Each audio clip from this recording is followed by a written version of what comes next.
The power of a power nap, explained. Hello everyone. Today, we're going to dive into a common English phrase that many of you might have heard, power nap. By the end of this video, you'll understand what it means and how it's commonly used in everyday conversations. A power nap refers to a short sleep that lasts for a few minutes to half an hour. The purpose of a power nap is to refresh the mind and body. It's not as long as regular sleep, but it's powerful enough to rejuvenate a person, which is why it's called a power nap.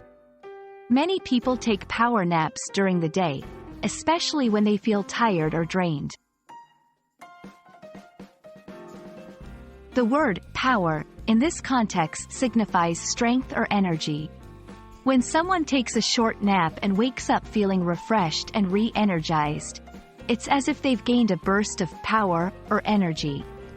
So, a power nap is a short rest that provides a powerful boost to one's energy levels. To give you a clearer picture, let's look at a few examples. 1. I'm feeling a bit sluggish. I think I'll take a power nap before continuing my work.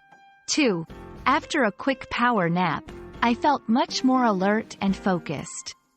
3. If you're feeling tired in the middle of the day, a power nap might be just what you need. So there you have it. Now you know what a power nap is and how to use it in conversations. It's a fantastic phrase that captures the essence of a short, refreshing break. We hope you found this video helpful. Remember, the next time you need a quick energy boost, perhaps a power nap might be just the solution. Happy learning!